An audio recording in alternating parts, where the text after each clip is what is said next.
যুক্ত হয়েছেন এখন। নতুন জীবনের জন্য অভিনন্দন জানাই সার্জিস। আমরা খেয়াল করি যে গতকাল বিবিসি বাংলার একটা শিরোনাম ছিল যে ভাঙার ঘোষণা দিয়ে ধানমন্ডি ৩২ নম্বরে হামলা। তার আগেই আপনার সহকর্মী, সহযোদ্ধাও আমরা এরকম বলতে পারি, জনাব Hasnat Abdullah verified Facebook ID থেকে পোস্ট করেছিলেন আজ রাতে বাংলাদেশে ফেসিবাদের তীর্থভূমি মুক্ত হবে। আপনাদের সহকর্মী সমন্বয়ক ও সরকারি উপদেষ্টা আসিফ মাহমুদ সজীব ভুঁইয়া গতকাল ফেসবুকে পোস্ট করেছেন উৎসব হোক। আগেই ভগ্নস্তূপ হয়ে থাকা ৩২ নম্বরে বাড়ি ধূলিসাৎ করা যখন শেষ দিকে, তখন আপনার ফেসবুক পোস্ট আবু জাহেলের বাড়ি এখন পাবলিক টয়লেট। আপনার আগে আবার উপদেষ্টা মাহফুজ আলম ফেসবুক পোস্টে ভাঙার চেয়ে গড়ার দিকে মনোযোগ দেওয়ার আহ্বান জানিয়েছেন। গতকালকের ৩২ নম্বরে বুলডোজার অভিযানের ঘটনায় বৈষম্য বিরোধী ছাত্র আন্দোলন ও জাতীয় নাগরিক কমিটির অফিসিয়াল অবস্থান কি ছিল? আপনাদের সমন্বয়কদের সবার অবস্থান আমার কাছে একরকম মনে হয় না, নাকি আমার এটা বোঝার ভুল? আপনি যদি একটু আমাকে পরিষ্কার করেন। যে যেমন আপনি আসার আগে আমি একটু সামারাইজ করি, জনাব রেজাল করিম রনি বলেছেন যে এইটা আরো আগেই ভাঙা দরকার ছিল, এটা ৫ আগস্টে এটা ভাঙা দরকার ছিল, গতকাল এটা অনেক দেরি হয়ে গিয়েছে। এটা ছিল মোটামুটি উনার সার্বিক অবস্থান। উনি নিশ্চয়ই আবারও পরে বলবেন। জনাব সাজ্জাদ সালাম, আপনার কাছে একটু জানতে চাইব। জন্য আমাদের জন্য আসলে দোয়া করবেন আপনারা। আমি যদি বলি আমাদের জায়গা থেকে, যে এক্ষেত্রে বৈষম্য বিরোধী ছাত্র আন্দোলন কিংবা জাতীয় নাগরিক কমিটি তাদের জায়গা থেকে যে স্পেসিফিক এই বিষয়ে একটা কোনো অফিসিয়াল স্টেটমেন্ট ছিল বা কোনো একটা অবস্থান ছিল, ব্যাপারটি এরকম ছিল না। ব্যাপারটি ছিল এই যে তীব্র একটা ক্ষোভ। ভাই যে কথাটি বলেছেন সেই জায়গায় আমি সম্পূর্ণ একমত।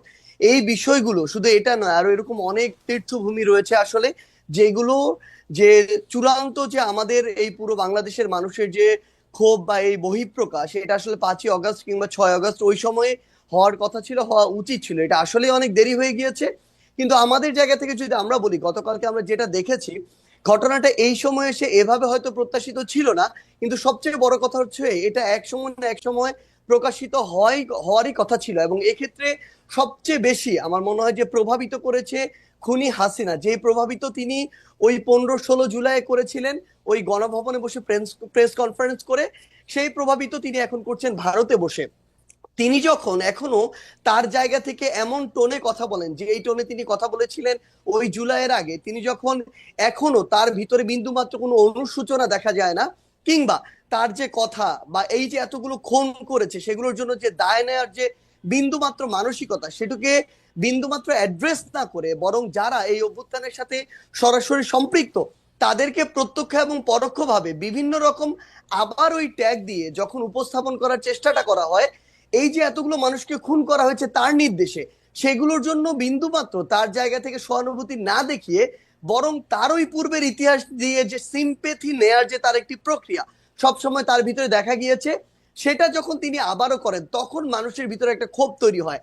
এত বড় একটি হত্যাযজ্ঞ ঘটানোর পরে তিনি যখন নতুন করে আবার ছাত্র সমাজের উদ্দেশ্যে এসে বক্তব্য দিতে চান, তখন মানুষের ভিতরে এই ক্ষোভটা সামগ্রিকভাবে তৈরি হয়। আপনি গতকালকে ওই ভিডিওগুলোতে দেখবেন, এখানে কিন্তু কোনো নির্দিষ্ট শ্রেণীর বা পেশার মানুষের কিংবা নির্দিষ্ট কোনো প্ল্যাটফর্মের মানুষের রিপ্রেজেন্টেশন ছিল না।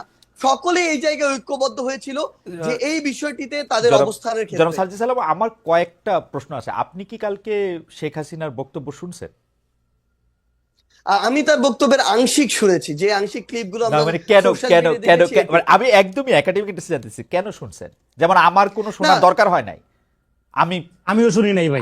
আমার শোনার কোনো দরকারই হয় না। আপনি শুনছেন কেন? তাহলে আমি একটু জানতে চাই। না, না, প্রথম কথা হচ্ছে যে খুব স্বাভাবিকভাবে আপনি দেখবেন সোশ্যাল মিডিয়ায় যে কোনো বক্তব্যের ইন্টারেস্টিং পার্ট গুলো ক্লিপ আকারে ছোট ছোট 30 সেকেন্ড 1 মিনিটের ক্লিপ আকারে সামনে চলে ওকে, আসে।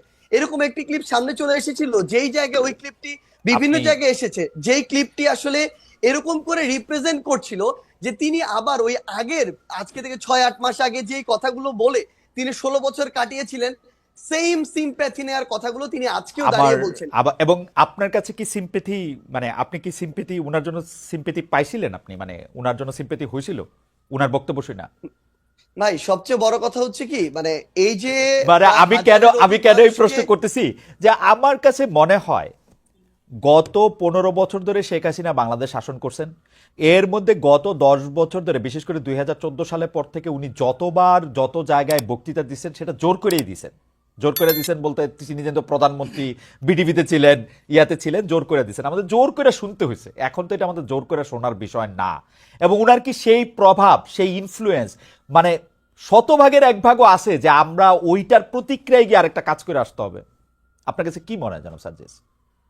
না দেখুন, সবচেয়ে বড় কথা হচ্ছে যে আমরা আমাদের জায়গা থেকে, মানে কেউ এটা ব্যক্তিগত জায়গা থেকে গিয়ে এই বিষয়টি করেছে এরকম না। মানুষ হয়তো বা মানুষের ভিতর আমার মনে হয় এখন এই বিষয়টি কাজ করছে যে আমাদের আসলে যেই কাজগুলো 5ই অগাস্ট বা ওই সময়টাতে করা দরকার ছিল, যেগুলো এখন আমাদের জায়গা থেকে বাকি রয়ে গিয়েছে, মানুষের এই ক্ষোভটা সামগ্রিকভাবে শুধুমাত্র ওই হাসিনা বক্তব্য দিচ্ছে এই জন্য তৈরি হচ্ছে, ব্যাপারটা এরকম না। এই ক্ষোভের কিছু অংশ আমি যদি বলি একদম ফ্র্যাঙ্কলি অন্তর্বর্তীকালীন সরকারের উপরেও আছে। এই অন্তর্বর্তীকালীন সরকার তাদের জায়গা থেকে এই খুনি যারা ছিল, যারা সরাসরি এই খুনগুলোর সাথে জড়িত, ছাত্রলীগ, আওয়ামী লীগ, যুবলীগের ক্যাডাররা বা কিছু কিছু পুলিশ সদস্য, যাদেরকে আসলে গ্রেফতার করে বিচারের আওতায় আনার কথা ছিল, দৃশ্যমান এরকম একটা বিচার আমাদের দেখার কথা ছিল, সেটি যখন দেখছে না মানুষের ভিতরে একটা ক্ষোভের উদ্গীরণ হচ্ছে। যখন দেখছে ছাত্রলীগ, যুবলীগ, আওয়ামী লীগের ওই ওই সদস্যরাই বিভিন্ন ভাবে বিভিন্ন দলের সাথে এখন যুক্ত হচ্ছে এবং আশ্রয় প্রশ্রয়ে তাদের চোখের সামনে দিয়ে হাঁটছে, তখন এই মানুষগুলোর ভিতরে আরেকটা ক্ষোভ তৈরি হচ্ছে। তখন এই মানুষগুলো এই সামগ্রিক ক্ষোভের একটি, আমার মনে হয় নতুন এখানে একটা ওকেশন পেয়েছিল, যে ওকেশনে গিয়ে অ্যাটেন্ড করে নিজের এই ক্ষোভটির উদ্গীরণ করেছে মানুষ। এইটা কি এরকম হইতে পারে জনাব সার্জিস আলম? ধরেন শেখ হাসিনার উপরে তো আপনার কন্ট্রোল নাই, আমারও কন্ট্রোল নাই। শেখ হাসিনা আরেকটা বক্তৃতা দিল, তারপরে গিয়ে কোন বাড়িটা ভাঙবেন?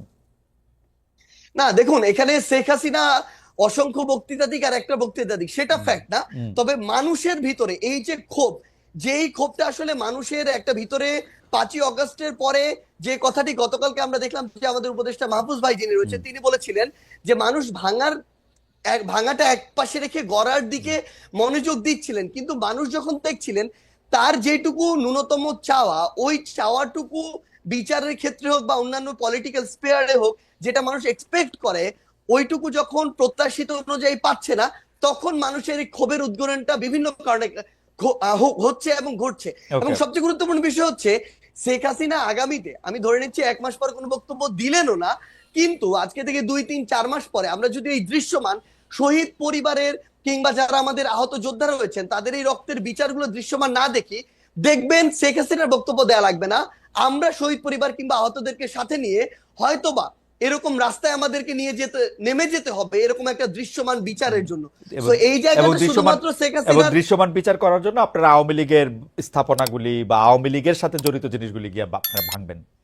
এটা আওয়ামী লীগ না। সবচেয়ে বড় কথা হচ্ছে কি, দেখেন আওয়ামী লীগ বলে এমন কিছু এখানে বিষয়কে নিয়ে আসা হচ্ছে, আওয়ামী লীগের সবাই, আমরা যে স্পষ্ট করে বলি, আওয়ামী লীগের যে মানুষগুলো এই বিষয়গুলোর সাথে জড়িত ছিল, হত্যাযজ্ঞের সাথে, খুনের সাথে, ফ্যাসিজমের সাথে, স্বৈরাচারের সাথে, এবং তারা যেগুলোকে সিম্বল, এক প্রকার উপাসনালয় হিসেবে তৈরি করে সিম্বলাইজ করে এতদিনের রাজনীতিটা করেছে, মানুষের ক্ষোভ ওই জায়গায়। বাংলাদেশে আমি ধরে নিচ্ছি 20% মানুষ আওয়ামী লীগের সমর্থক ছিল, কই বাকি বাড়িগুলোতে তো গিয়ে হামলা করা হয়নি, ওই সমর্থকদের বাড়িতে গিয়ে কিন্তু হামলা করা হয়নি, কিন্তু এই ধানমন্ডি 32, ওই গণভবন কিংবা এই যে বিভিন্ন ভবনগুলোকে কেন্দ্র করে পুরো একটা উপাসনালয় হিসেবে প্রেজেন্ট করে এই যে রাজনীতি করা হয়েছে, মানুষের ক্ষোভটা ওই জায়গায়। ওকে, এবং এটা স্পেসিফিক ভাবে দল হিসেবে আওয়ামী লীগ নয়, বরং স্পেসিফিক ভাবে কিছু প্রতিষ্ঠান বা উপাদান যেগুলোকে সামনে রেখে এতদিন আওয়ামী লীগ এই অত্যাচার নিপীড়নের রাজনীতিটা করেছে। ওকে।